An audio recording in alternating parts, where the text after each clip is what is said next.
3 years, and everyone I've written letters to I've met personally from different parts of the world, except for one person, and we'd crossed paths online through a website called Couchsurfing, and we couldn't meet up in Spain, this is where we were, but I'd asked her if she wanted to be my pen pal. I thought that might be fun, and she thought that was a good idea.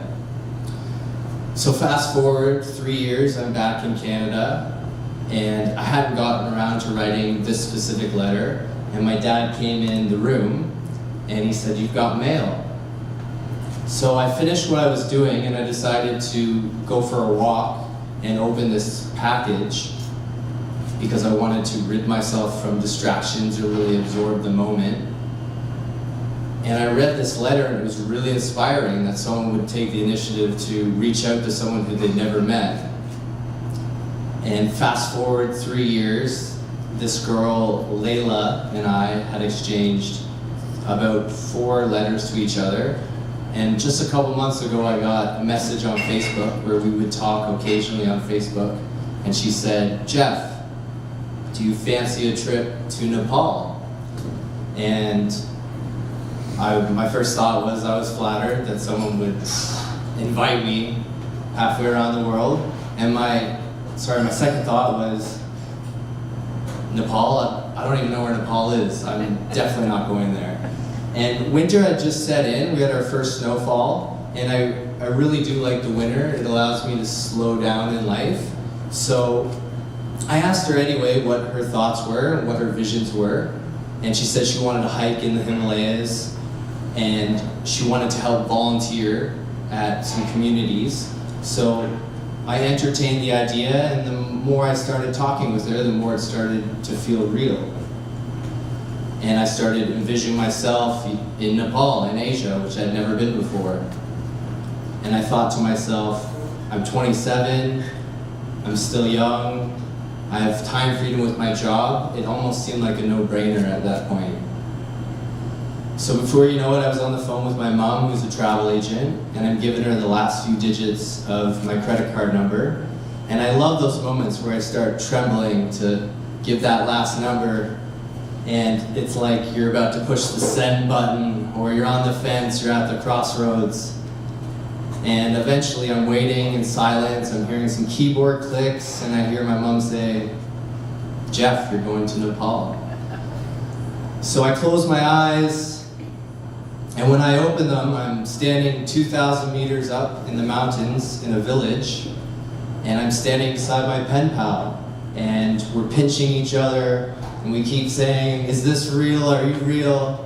And we're saying, "We're in Asia." We must have said that so many times. And so we decided to volunteer through a company called Workaway, which helps families with extra work in exchange to let you sleep there, and they'll feed you, even if it's the same meal 3 times a day, called dalbat, if anyone knows what dalbat is, which is white rice and this lentil soup. And they would even eat it with their hands, which was interesting. And I wasn't the most clean traveling, so they provided us utensils.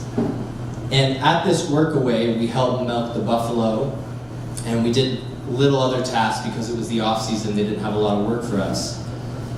So on day 2, I got asked to help in the garden, and I got asked to help with some vegetables, and I was excited I was going to be in the garden, digging up vegetables. And I end up at this table cutting these purple onions, and this is where the real story starts. And I noticed that it's a big feast being prepared. We're all outside, there's about 30 people, and this one guy's stirring this big witch's bowl with a massive stick, and it's all curry and potatoes. And I find out that they're not really celebrating something, it's a death ceremony, actually. They had just lost a member of their community, this 22-year-old girl. She had blood cancer, and she had passed away. And it was 13 days after. And it was interesting in this culture, people didn't really seem that sad. They were actually quite relaxed and happy, and they were excited. I mean, they were about to eat this big meal that was different than dalbat. And it was just interesting compared to our culture, where we don't really talk about death too often, except on MoMondays sometimes. But anyway, I had an encounter with this little 12-year-old boy, and he came up to me and he was really curious, and he started talking to me. And he spoke really good English. He spoke better English than all the adults. And later on the day, he started playing my guitar, and I will grab it actually. And he grew fondly to the guitar, and he was learning quite rapidly, and he didn't get discouraged. I've never seen someone learn the guitar so quickly. And I almost wanted to leave my guitar there, but I brought this guitar with me through a lot of places, so I put that thought behind me for a bit, and we went for a walk and invited him on a hike, and we built a fire with a group of us, and we were singing and dancing around the fire. And I noticed the boy went walking off on his own, and I found out that it was actually his sister who had passed away. And I felt pulled to go follow him. And when I walked over, he was sitting down staring at the mountains, and I decided to go sit beside him. And I didn't really know what to say. I could see some tension in his face, and being the older, wiser one, you might say, and traveler, I felt obligated to say something, but we just sat in silence for a couple minutes, and sometimes that's okay. And I just asked him, I said, "What are you thinking about?" And he said, "My dreams and my goals." And I thought it was such a great answer, because I was sitting looking at the mountains earlier that day, thinking about my visions, and I think it's a great spot to be able to see so far and wide. It really makes you feel like your potential is unlimited. So if you can find spaces like that, it's really important.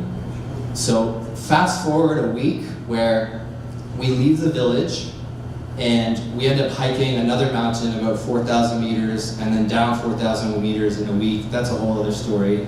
But we wanted to go back to this village and bring some gifts. Even though that they didn't need them, they lived a really simplistic life, it just felt like a nice thing to do for the young kids.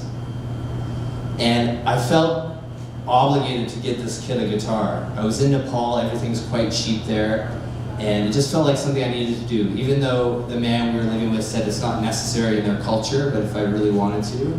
So we hiked back up the mountain, and stupid us went during the day when all the kids were in school. So we had this big plan of showering them with gifts, but we ended up leaving it with their family, and we left, and a week later I was back in Canada, and gotta love Facebook sometimes, where I get these videos, and I hear and see kids screaming and joy and laughter and happiness.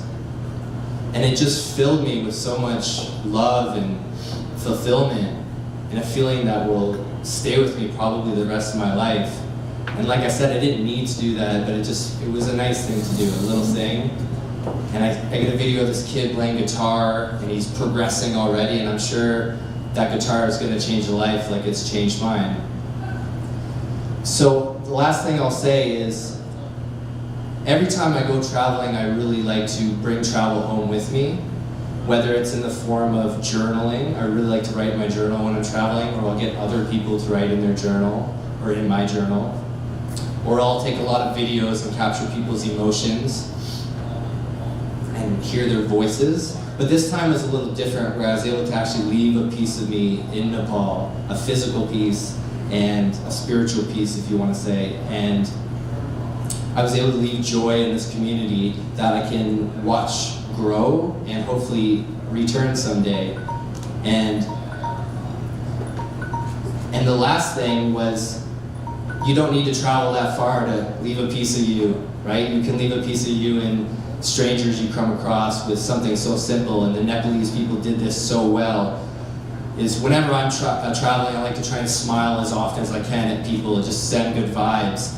And I noticed in all the places I've been to, everyone in Nepal, every time I smiled at them, they would smile back at me. Not 80% of the time, every single time I knew I was going to get a smile back. And that's something so simple that I think everyone is capable of doing on an everyday basis. So thank you.